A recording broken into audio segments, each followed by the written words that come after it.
Do you prefer rightness or righteousness? Rightness or righteousness? And don't lie to me, because all I got to do is call your spouse to find out the truth.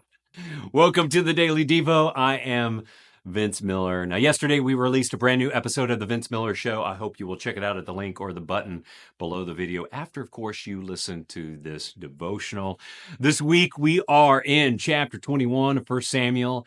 I've titled this chapter Man on the Run because David is a man on the run. Yesterday, we saw him run to Nob, which is the location of the Tabernacle, and he talked with the high priest there. His name is Ahimelech. So let's continue the interchange between the two. David is speaking.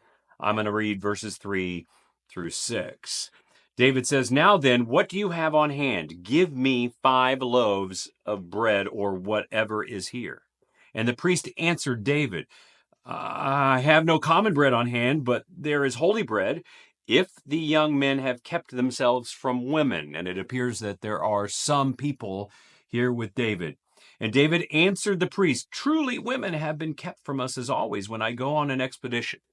Now, don't forget David says that here when we come to the story of David and Bathsheba and Uriah.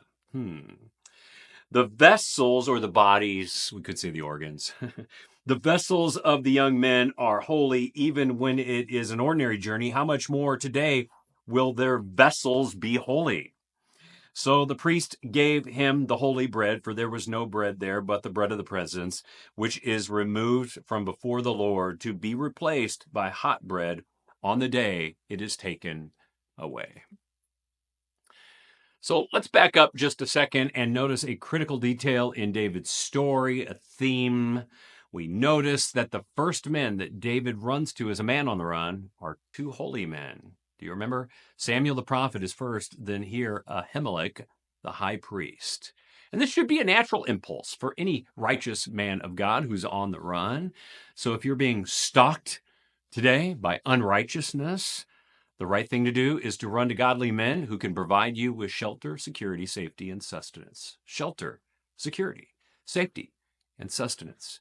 If that's what you need and how you feel today, you need to stop trying to solve your problems on your own and run to a trusted believer.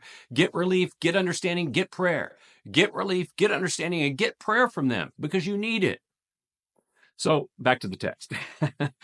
It is essential to note that it was customary in their day for countrymen to help each other while they were traveling. Traveling in their time was much more difficult in their time than it is today, and carrying food and supplies was a burden if you were moving fast, and David is moving fast. So travelers relied on people's hospitality. That was just a nice thing to do when they came to a new town for things like shelter and food.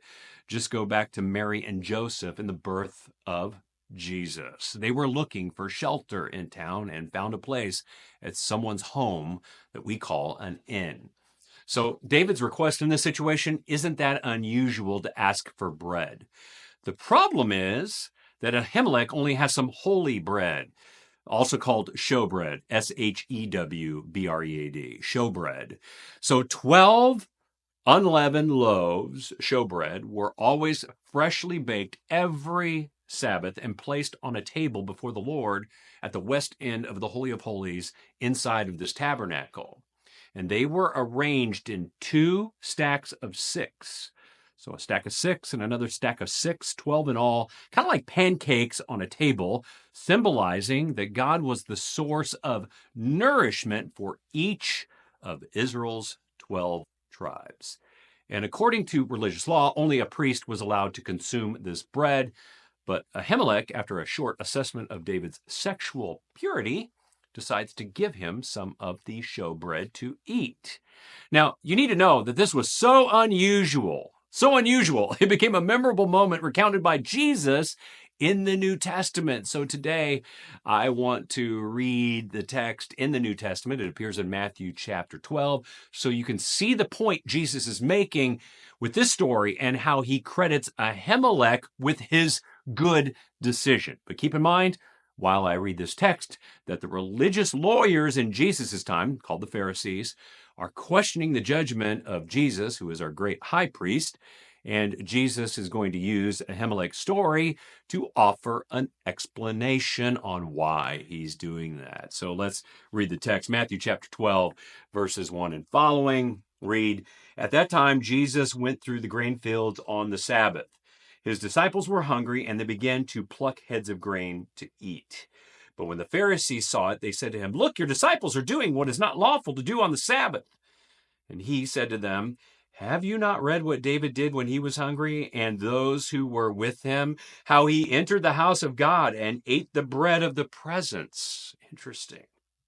"Which it was not lawful for him to eat, nor for those who were with him, but only for the priests? Or have you not read in the law how on the Sabbath the priests in this temple profane the Sabbath and are guiltless? I will tell you something, greater than the temple is here." And of course, he's referring to himself.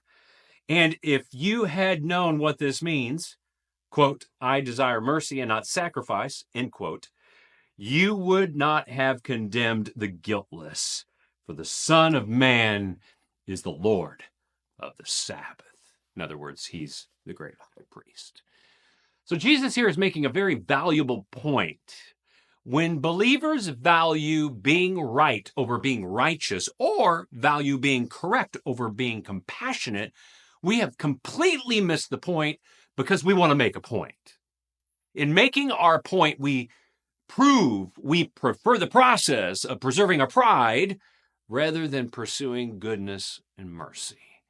And Jesus is using our present story as a prime example of mercy for those who, like the Pharisees, worship legalism and the letter of the law rather than worshiping the leader who wrote, upheld, and accomplished the law. However, I want to just tell you today, it's important to be cautious when applying a principle like this to everyday life, because rejection of legalism can lead to excessive liberty. It can head in that direction. Notice that Ahimelech in our story is careful about extending his goodwill to David. He gives the bread and will replace it, but he wants to ensure it's being eaten in a way that will honor God. That's why he asked David and his men about their sexual cleanliness.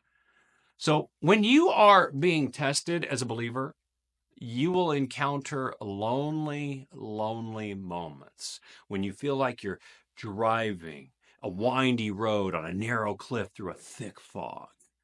And during these moments, you will need spiritual discernment. Don't hit the accelerator in these moments and make fast, legalistic decisions or libertarian choices. Use spiritual discernment. Read God's word. Make decisions with another believer and act in righteous faith. If you choose to act in faith, righteous faith, perhaps one day Jesus will use your example as a model of what to do instead of what not to do. I love you guys so much. Thanks for joining me. I hope this has blessed you. If it has, share it with someone else, and I'll see you right back here again tomorrow.